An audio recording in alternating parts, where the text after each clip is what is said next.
नमस्कार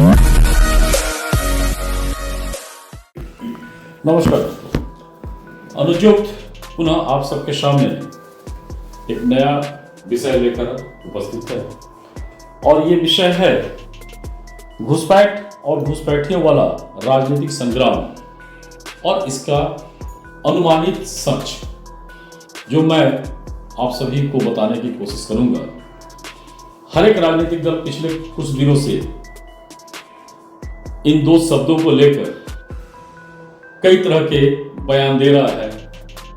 कुछ अच्छे भी हैं, कुछ भ्रामक भी लगते हैं। मेरे इस चैनल को आप लाइक, सब्सक्राइब और शेयर करते रहिए। मेरा उद्देश्य सिर्फ एक ही है कि देश के लिए देश नीति के साथ चलने वाले शासक दल और देश नीति के साथ काम करने वाले विपक्ष कब पैदा हो। देश नीति के साथ चलने वाले शासक दल को आज के दिन में हम लोग कुछ महसूस कर रहे हैं, लेकिन कभी भी काफी सुधार की आवश्यकता है। लेकिन देश नीति के साथ चलने वाला विपक्ष अभी तक समझ में नहीं आ रहा और इसी के मद्देनजर ये घुसपैठ और घुसपैठियों वाला राजनीतिक संग्राम लगातार सबको भ्रमित किए हुए। तो हम लोग कोशिश करते हैं कि घुसपैठ और घुसपैठी का मतलब क्या है। एक छोटा सा उदाहरण मैं आप सबके सामने रखना चाहूंगा और ये उदाहरण होगा कि आपके या हमारे घर में कोई हमारे सगे संबंधी, कोई मित्र, कोई शुभचिंतक आते हैं तो हम उनका यथोचित स्वागत करते हैं, उनका मान सम्मान करते हैं। लेकिन कुछ वक्त के बाद अगर आपको ये पता लगे कि वही व्यक्ति आपके घर के बुनियाद को, जड़ को हिला रहा है, आपको सही दिशा देने के बजाय आपको गलत दिशा की तरफ लेकर चला गया है, जिससे आपका मूल व्यवस्था तार-तार हो रहा है, तो आप या आपके घर वाले उस व्यक्ति को क्या बोलेंगे?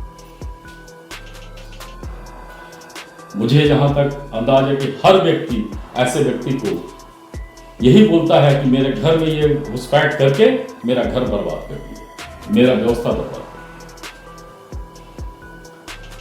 दिया। अब इसी को हम लोग देश के साथ जोड़ने की कोशिश करते हैं। तो ये हमें नहीं भूलना चाहिए कि घुसपैठ का समस्या आज का नहीं है, ये दशकों पुराना है और घुसपैठ की समस्या से देश के अंदर में कई व्यवस्था चरमराई है। आज जिनको हम सही में गरीब बोलते हैं, जो अशिक्षित हैं,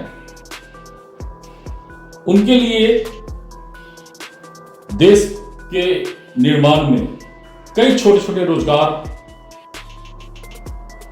उपलब्ध है।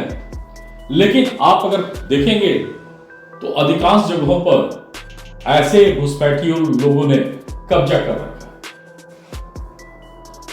तो देश से गरीबी कैसे मिटेगी? और घुसपैठी कब्जा ही नहीं किया, उनको कई जगहों पर राजनीतिक संरक्षण भी मिल रहा है। तो देश से गरीबी कैसे मिटेगी? देश के जो मूल युवा है उनको काम कहां से मिलेगा? आज हमारे देश की अनुमानित जनसंख्या 140 से 150 करोड़ है। अगर यही व्यवस्था बना रहा तो ज्यादा वक्त नहीं लगेगा, कुछ ही सालों में, एक ही पीढ़ी के बाद ये जनसंख्या डबल के आसपास भी आ सकती है। और आज की जनसंख्या जिस तरह से विस्फोटक स्थिति को पैदा किए हुए है, अगर ये जनसंख्या और बढ़ गई तो क्या होगा हम लोग के आने वाले पीढ़ियों के भविष्य, ये आसानी से अंदाजा लगाया जा सकता है। कहां से रोजगार मिलेगा, कैसे कोई व्यवसाय करेगा, ये आसानी से अंदाजा लगाया जा सकता है। कैसे महंगाई कम होगी, कैसे गरीबी मिटेगी, ये आसानी से अंदाजा लगाया जा सकता है। अतः घुसपैठ और घुसपैठियों की समस्या बहुत भयावह है और इस पर काबू पाने के लिए मजबूत शासक पक्ष, मजबूत विपक्ष का होना आवश्यक है। जिनको जो भी लड़ाई करनी हो आपस में करें, लेकिन देश नीति के पथ पर एकमत रहें, तभी जाके देश के किसी भी नागरिक का उचित कार्य, उचित सम्मान हो पाएगा और आने वाले पीढ़ियों का भविष्य भी देश छतरी के नीचे सुरक्षित हो पाएगा। धन्यवाद।